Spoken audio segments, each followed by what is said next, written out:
You're listening to Later with Mo Kelly on demand from KFI AM 640.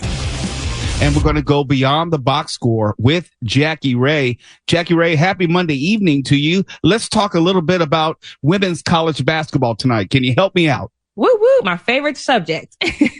You know Tennessee coach Kim Caldwell. Mm-hmm. She is going to coach 7 days after giving birth against the number 2 South Carolina. They're always in the headlines for one reason or another, but this time it's about Tennessee's coach Kim Caldwell. I hear time and time again that a woman should be given adequate time to have birth, bond with the child, should not have the same expectations as a man. But then you have a story like this where you have Kim Caldwell said, you know what? I'm good. I need to get back on the bench so I can coach against one of the top teams in college basketball. How should I, as a man, and I'm saying this, that it's out of place for me to really weigh in on it. How should I look at how Kim Caldwell is saying, yeah, give birth 7 days ago, no problem. I want to go coach. How should I look at that? You should look at it like every woman is different. Every woman has something that's important to them. And you also should look at it as, you know, these, especially college coaches, I say this about Nick Saban a lot, as far as like his inspiration with college kids, Deion Sanders. You take on a parent role when you're a coach of these college teams, because now you're not only shaping them, you understand that most of them aren't going to make it at the professional level. So you're not only shaping them for the game, you're shaping them for their next stage of life. So it is a motherly thing to do. It's a fatherly thing to do, to be in these coaching positions.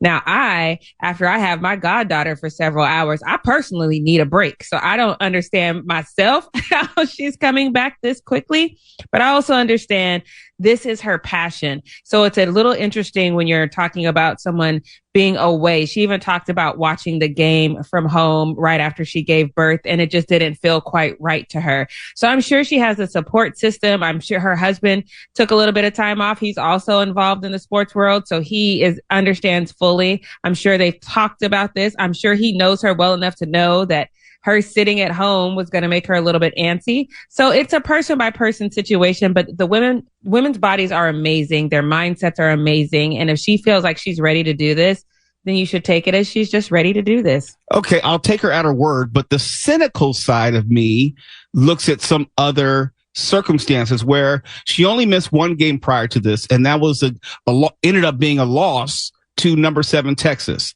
This is her first season with Tennessee. We're talking about the venerated Tennessee Volunteers women's basketball.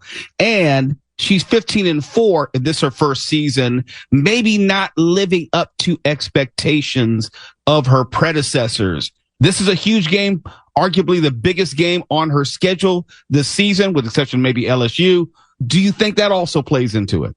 It could possibly. It plays into it for women who aren't coaches. They are a little bit reluctant to take their full maternity, and even dad sometimes their paternity leave, because there's an understanding that the longer you're away and the easier it is for them to get along without you, the more in jeopardy your job is. That just comes with being in a capitalistic society. We are not a health and wellness first society. We are a get it done if you want this money society. So to your point, we see coaches get fired for far less. So She might even be thinking, do I want to take this time away now when I'm really trying to solidify my future as well with this team? So I'm sure that comes into play as well, because you don't want the team to look at you and say, well, you know, she didn't meet our expectations, and then she had to take all this time away and the team didn't finish. You know, maybe we just move on. Whether that would be true or not, that's probably something that's going through her head. It goes through a lot of people's heads when you're in this situation. All right, then let me ask the obvious next question. Not that there should be fairness, but it seems like you're hinting at an inherent unfairness, expectations placed upon a female coach as opposed to a male coach. Absolutely. Because a male just doesn't have this problem. Like it or not, the male's not the one whose hormones are going to be out of whack, who she can't sleep properly. She might have to breastfeed. None of these things happen to a man. So a man can literally, I heard Draymond Green and I was deplored. It was when he said this, he was like, I would not miss a finals game for the birth of my child. Like, I remember that, yeah. Like Rudy Gobert did. He said he would never do that, because you don't have to, sir. You do not have to miss anything. She doesn't have the option of saying, you know what, I'm going to put this baby aside for the day and then just go over here. She doesn't have that option. So this is a big decision for her. However she arrived here, it's a big decision for her.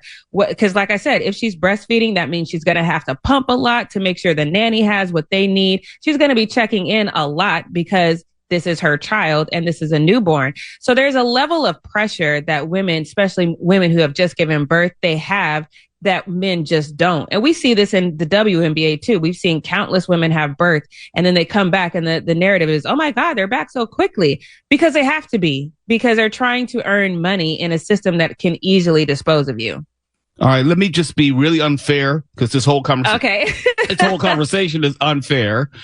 Is there anything to the argument that although we can concede that women's bodies are different, although the choice is being made by Caldwell and she's making the choice which is she feels is best for her and her situation, does it possibly send the wrong message?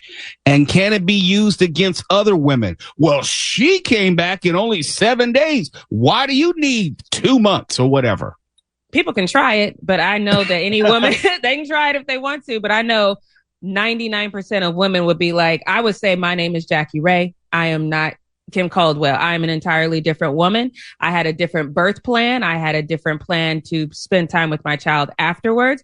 And please do not compare me, because whatever she's going through, I can guarantee you her situation is unique to me, to the next person or whatever. So people are going to try it, but they will soon very well be told about themselves. Let me close with this question then, because I really do want to stay out of this conversation, because I honestly believe it is not my place to lead the way, but I can facilitate the way. And it would be, if you were to assess how sports have progressed or regressed regarding women in coaching positions, where would you come out on that? Are we moving more in the right direction, or are we moving more in the wrong direction? Okay, so this might not be the answer you want, but I think it depends on who's in the leadership role. If we're talking about if women are in leadership roles, we've 100% progressed, because women understand that what you need and what I need might be two different things. Men have not progressed in that regard. Men think, well, yeah, but Billy, his son was born last week and Billy's at work today. Men have not progressed at all when it comes to this subject. So it depends on who's in leadership. When we come back, we're going to stay within the realm of women's college basketball. And I don't know, Jackie Ray, if you heard about this, but South Carolina had to apologize to LSU, specifically after playing a controversial song after defeating a rival. Yes. Is it trolling or something else? We'll find out in just a second. It's Later with Mo Kelly. I'm joined by Jackie Ray as we go beyond the box score. You're listening to Later with Mo Kelly on demand from KFI AM 640. And we're continuing to go beyond the box score. Jackie Ray, let's pick it up right where we left off in women's college basketball. The South Carolina Athletic Department released a public apology to LSU, two of the top programs in all of women's college basketball. Released a public apology to LSU and star guard Flau'jae Johnson regarding a song played in Colonial Life Arena at the end of the game between the number 2 Gamecocks and the number 5 LSU Tigers back on Friday. Long story short, the song that they played was to troll Flau'jae Johnson, because the song was written and performed by her late father, who was murdered. How did that happen? How did that manage to happen? I think this is a level of just trying too hard. DJs troll all the time. Shout out to DJ Malski. He is the DJ for the LA Sparks. Please do not fall down when you're on the court, because he's going to play that gospel song, We Fall Down. Or if you miss a shot, he's going to play Brick House. He does troll. You know, he has he loves certain people. He'll play their for certain songs for them that he knows will get under their skin because they've mentioned it. He does troll other players from other team. It makes the game fun. It really engages the crowd. However, this is a different situation. This is a situation where he played a song at the end of the game. So the trolling is done. Like, they've already won. The game is over, but he played a song to troll her specifically from a man who undoubtedly would have been the most important man in her life, who she never met, because he died 6 months before. He was murdered 6 months before she was even born. So she even, a fan saw it and they did a laughing emoji about it. And she even posted it on her Instagram and said, you know what, I'll take my L, but this isn't funny. This is just nasty behavior. And I agree with that. I think that the level of trolling, it's going to get under the player's skin. It might even get under the opposing fan's skin. That's the fun of it. But this isn't fun because now you're calling up a memory of something that's very close to her and probably still causes her a great deal of pain. I don't know what I would do if I were in charge of that DJ or entertainment at the arena, but I would be inclined to fire that person. That's just something that's just way across the other side of the line. Yeah, I was disappointed. They said they were only going to suspend her for one game. Now, listen, I might have co-signed on the 1 game suspension had it not been for how she acted on social media, because that one fan that did a laughing emoji about it, she said, my bad, haha. And then, there was backlash that people were like, this is not okay. This is a very touchy subject. And then she said, if people are going to get mad, just let them. There was not an ounce of empathy or understanding of the situation on her behalf. And I'm just not going to have that individual representing my organization. I'm just not going to do it. What you talk about signifies forethought and malice. It wasn't like it was an accident, laughing emoji. She knew exactly what she was doing. She knew that it would get a response. She played into that response on social media. There's no way that she could claim ignorance in any part of this. That to me says your ass needs to go, because it's beyond a lack of judgment. It's a lack of good common sense. I know common sense ain't all that common, but there are some things, and especially this younger generation needs to learn that there are parameters and boundaries, and that's way on the other side of the boundary. I think there should be actual consequences. And from what I've seen, being suspended for 1 game doesn't mean anything. They got another 15 to go. Right. And it's a slap on the wrist. So for context, her dad isn't Jay-Z or Kendrick Lamar or Eminem. Most hip hop fans, most rap fans, unless you are a fan of Flau'jae, because she talks about him a lot, he inspires her music a lot. Unless you are a fan of her specifically, most rap and music fans have no idea who this person is. So there's a level of intentionality that it's malice at best, but it's mean. It's mean spirited and it's hurtful. And what's crazy about situations like this to me always is if and when the situation was reversed, she would be the first one to talk about, that was inappropriate. People don't think about how it would affect them if it happened to them. They just try to get a rise. And to your point, I do think a lot of that comes from this, not only the young generation, but everything is clickbait now. Because for her, she's probably sitting back, and even with the suspension, there are probably those who are saying, oh man, come on, it's a song. So it's still helping her social media stock. So I think a lot of it is done intentional and not given to the regards of this is a person, this is a human being who has real feelings, and this was over the top. And that's part of the reason why I didn't even mention the DJ's name, because I did not want her to get credit or any type of further notoriety for what she'd done. I think it's more important to talk about what she did as opposed to her name and who did it, so she gets attribution. But there was a teachable moment in here for not only the DJ, but also her friends, for also those who may follow her on social media, for also those who might have done something similar or thought something similar would have been funny. I can choose all sorts of other tragic events which are quasi-related to athletes. And we've seen it before, especially when it comes to trolling athletes about their parents or their kids. And usually both are out of bounds. I don't know how and why we got here beyond social media. And that's not really a question. That's just a statement of fact. A fact. Yeah.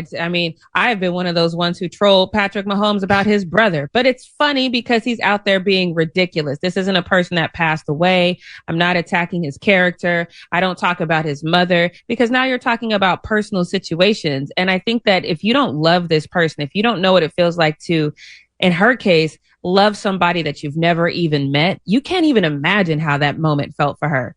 And the fact that it's not even a thought, that just goes to show where we are as a society. We genuinely don't care about each other. And that is a problem. No, that is the problem, because all other problems probably spiral from that one central problem. We do not care about each other at all. Jackie Ray, very quickly before I let you go, what you working on the Jackie Ray Show and beyond? I am so excited. If you've been following me on my journey at Jackie Ray TV on Instagram, there's a movement, there's an understanding that we live in an entirely different time, and there are definitely different communities, committees that have bound together and are here to try to fight Project 2025. So I've held off on doing my podcast because I wanted to report on these things.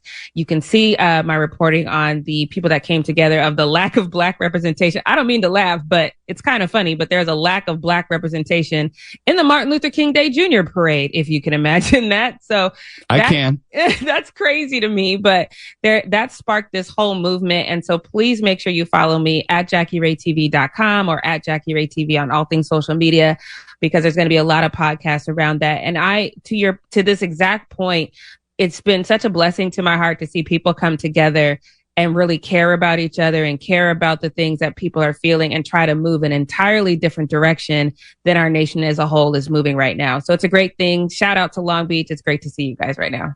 And it's great to see you, Jackie Ray, as well. We'll see you again next week. It's later with Mo Kelly, KFI AM 640 live everywhere in the iHeartRadio app. And when we come back, we're going to get into your horoscope for this week. You're listening to Later with Mo Kelly on demand from KFI AM 640. KFI, Mr. Mo Kelly. We're live everywhere on the iHeartRadio app. Zodiac signs by the slice of pie, that is. What pie are you as per astrology? Aries, you are coconut cream pie. Aries aligns with the heat-born energy of coconut cream pie. Aries folk are an impulsive lot, prone to betting big, spending large, and apologizing often. In kind, the coconut cream pie was born from a debt owed and curiously repaid. Legend has it that in the 19th century, a Caribbean businessman sent a shipment of coconuts to a Philadelphia flour miller to settle the score between them. The miller took to shredding, drying, and selling the coconut meat to bakers and homemakers. And before long, the people of this fledgling nation were screaming for coconut cream. Taurus, pecan pie. Rich and easy, pecan pie is what the Taurus dreams are made of. Taurus folk love an unholy indulgence that requires very little effort to produce or procure. Enter the pecan pie, or better yet, the chocolate pecan pie. High AF on corn syrup and sweet enough to make your teeth ache. This southern staple can be made with less than 10, no, this is grammatically incorrect, with fewer than 10 ingredients, and is hot and ready in under an hour. Little stuff like that drives me just that shite crazy. Does it negatively impact you? Yes, it does. Okay. Gemini, Mark, rhubarb pie. That's what you get, rhubarb. No, I'll accept that. Okay. This rhubarb pie is sour and sweet and only partially present, just like the average Gemini. Emotionally unpredictable. Hey, look, that's what it says. Emotionally unpredictable, swinging wildly and daily from sweet to recalcitrant. Gemini is the Sour Patch Kid of the zodiac. Who could make an insult out of rhubarb pie? This is unacceptable. No, rhubarb is insulting. Oh, it is. Who buys rhubarb pie? So far, it's been pretty accurate. In kind, the rhubarb pie is a balance of the vegetal and the candy, the earthly and the sublime, the sweet and the bitter, an edible metaphor for life itself. Cancer, Stefan, apple pie. Ooh. Apple pie carries connotations of home, the natural habitat of Cancer. Comfort seekers and nest makers, Cancer rules the fourth house of home and root systems, and nothing recalls a wholesome childhood or our commercial concept of it, quite like apple pie. For Cancers who prefer crumbs to lettuce, i.e. the ones who didn't get enough hugs or orthodontic attention as children, the Dutch apple pie is more in line with the sign. I'll take it. Leo, lemon meringue pie. Meringue is to pie topping what a lush mane of hair or metaphorical crown is to the Leo native. Absolutely essential to aesthetics and spirit. Add to this that Leo season roars during the high heat of summer in the northern hemisphere, and lemon meringue pie tastes like late July and is known to soothe a sunburn. Virgo, cherry pie. Fit for a queen and tart AF. Cherry pie is the pastry of choice for Virgos. Brits are credited with inventing the cherry pie as an offering to the in real life virgin and apex Virgo herself, Queen Elizabeth I. A natural redhead, Elizabeth's taste for sugar was so expansive, it turned most of her teeth black. Wow. To clear that haunting visage from your mind's eye, it is recommended the guilty pleasure of Warrant's 1990 innuendo heavy banger cherry pie. Yes. That's a great song. Yep. Libra, peanut butter pie. Never heard of it. I've never heard of peanut butter pie. Disgusting. Yeah. Nauseating. Yeah. No, it's good. It's good. And actually, they used to sell it at Burger King. It was like one of their pies for a minute. Really? It's very good, yeah. That's why I always got the apple pie, I guess. In her book, 50 Things to Bake Before You Die, Allison Reedy describes peanut butter pie as a state of mind, a salty, sweet, creamy, bitter, rich mood that transcends calories and becomes a state unto itself. Because that's what happens when peanut butter filling meets cocoa cookie crust. Consciousnesses are cracked and days are made.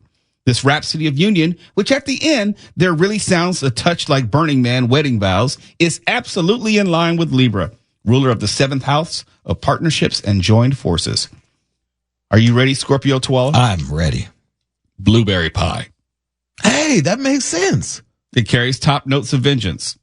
No one revels in revenge more than Scorpio, and no sign is more willing to suffer in pursuit of it. The cinematic distillation can be found in the coming-of-age tale, Stand By Me, where a bullied teen triggers a blueberry pie barforama as payback for body shaming.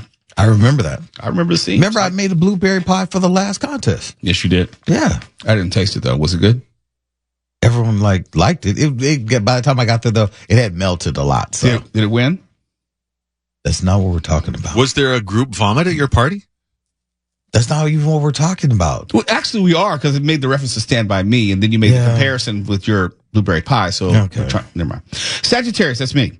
Shepherd's pie. Don't know what that is. What? It's like That's the savory pie with the ground beef and the potato layer on I the top. don't want any meat in my pie. No, it's like a casserole, basically. Yeah. Casseroles have meat in the in pie them. shape. Yeah. Yeah, those delicious. Shepherd's pie is wonderful. How Yeah. dare you?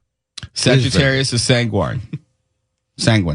And shepherd's pie is an optimistic take on leftovers. There we go. There it is. Oh, please. There it is. I don't eat leftovers. I don't eat shepherd's This has pie. been the most accurate one so far. It's delicious.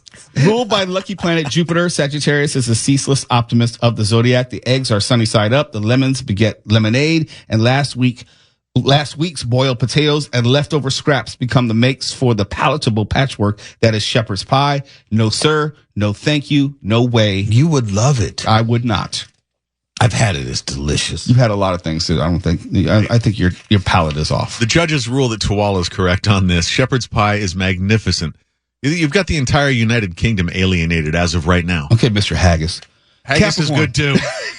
Capricorn, meat pie. Meat pies, and specifically Cornish pasties, are laced with the Capricorn spirit of industry. Capricorn is the unparalleled opportunist and industrialist of the zodiac. Concerned with bottom dollars and return on investment, it doesn't encourage a 2-martini lunch. The meat pie, specifically the Cornish pasty, was designed with the health and productivity of 10 miners in mind. Workers could carry their lunch by the half-moon crust and discard it afterward, eliminating the risk of being poisoned by the dust on their fingers. Yeah, when you just don't have time or the ability to wash your hands. Aquarius, key lime pie. Ugh. Key lime pie is born from limited means and outside the box thinking. Aquarius is the rebel-hearted, outside the box or pie crust type, and key lime pie is born from scarcity and innovation. In the early 20th century, fresh milk and refrigeration were a rarity in the isolated Florida Keys. Legend holds that enterprising bakers created the pie using spoil-proof sweetened condensed milk and the tiny, mightily tart key limes that populated the chain of islands they call home. No wonder I never liked it. Pisces is Boston cream pie. I don't think I've ever had Boston cream pie. That is good. Okay. It's fire. As the last sign in the zodiac, Pisces is equal parts idealist and nihilist. Pie in the sky and burn it all to the ground. For this reason, we are awarding Pisces Boston cream pie. This dessert is real deal chaos energy, called a pie, but nothing like it. The Boston cream rides the line between matter and mayhem, identity and illusion, the ephemeral and the edible, just like our Pisces pals. And there you have it. There is your zodiac sign by the pie slice. You're listening to Later with Mo Kelly on demand from KFI AM 640. Oh, later with Mo Kelly on KFI AM 640. We're live everywhere on the iHeartRadio app, and we know for the past 2 weeks we've heard mostly bad news. We've heard about the fires. We've heard about the damage and the destruction and the despair. People struggling to find out if they still had a home to go back to. And you might have seen the news earlier today where the area around Pacific Palisades had been opened up for people to return. But I'm going to stay on this, if only because the Eaton Canyon fire, Altadena, has been less covered, even though there was more death and devastation there, comparatively speaking. We need to continue to shine a light on it. And despite all the negative news that we've had, every once in a while, you get a little bit of good news, or at least the good news of people actually coming together and helping one another. As someone from the area directly, who is directly impacted, someone where 2 blocks below and 2 blocks above, 2 blocks on either side of my neighborhood was all but destroyed. I was recently able to get back up to Altadena, and truly God is good, because seeing my neighborhood during the day and after hearing all the reports about the damage that was there, seeing it in person, it's twofold. It is, I'm filled with joy. My house is standing and several of my neighbors' houses are standing. But when you say standing, what does that mean? They did not burn to the ground. Or can you return to living there? No. Like today, there's no running water. There's no electricity in the area, period. There's no electricity in the area at all. Like as soon as 5 o'clock hits, it's pitch black dark. You have to go a little bit further up in Altadena where you can see the crews working, where they have like put together lights and stanchions, and they have the National Guard and the Army Corps of Engineers up there working, trying to block by block, trying to take down power lines and poles and just trying to get things established. And so it has been really fulfilling to be in the neighborhood, to see my neighbors, even those whose houses have burned down, to hug and embrace them and cry and share memories and just the hope for the future of the neighborhood. And that the power of what I'm seeing in Altadena and the surrounding areas is it's something that I never saw before. And I know there are several areas who have experienced tragedies and mass destruction, but to see it at home and to see, because we hear it all the time, the people really came together.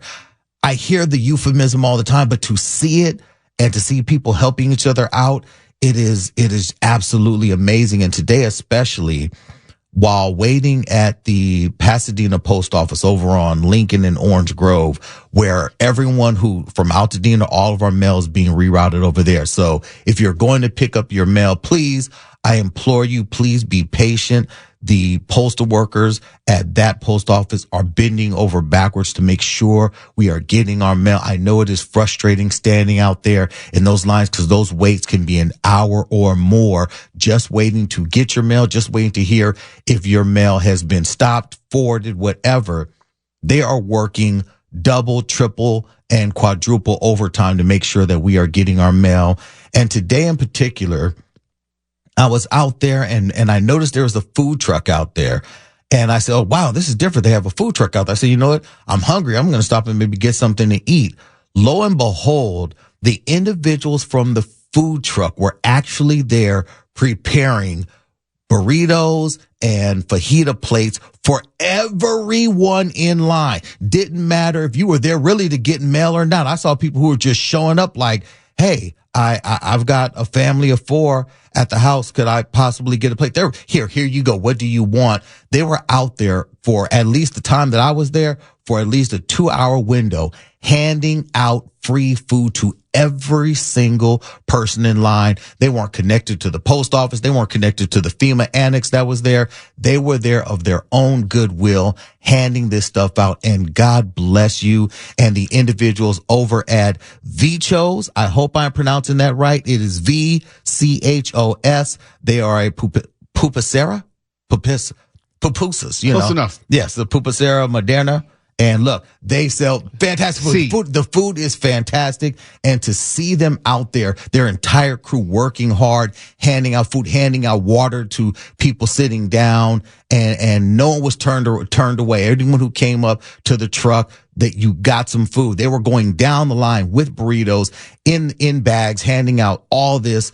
And it is amazing to see people come together to help out like that. And it fills me with hope for the future. Really, really does. Cause when you see that devastation in person, I took my daughter up, day before last, and for her to see the destruction, she's heard us talking about it, but to see it, she's like, oh my God, Daddy, I cannot believe that this is the neighborhood you grew up. It doesn't even look the same. It looks like you said, like a war zone. It is completely devastating and seeing her perspective firsthand. When you see it, you believe it. But again, to be out there and to hug people, I've been dealing with a heavy amount of survivor's remorse. You know, my house is still standing, and it's tough when your house is standing and you're looking across the street to a house that is not. And I was embraced by one of my dear friends, Maria Hudson, go back to high school and even to Pasadena City College and the Black Student Alliance. And she was there with her mother, and I was talking to her for a long time.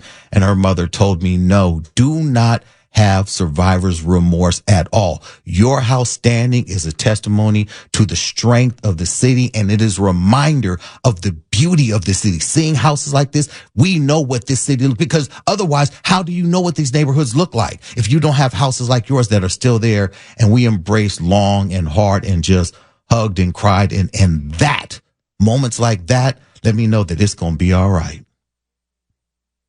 Nothing for me to say behind that. Amen. KFI AM 640. We're live everywhere on the iHeartRadio app. It's hard to keep track of everything that's going on. Luckily, that's a little hobby of ours. KFI And KOST HD2. Los Angeles, Orange County. Live.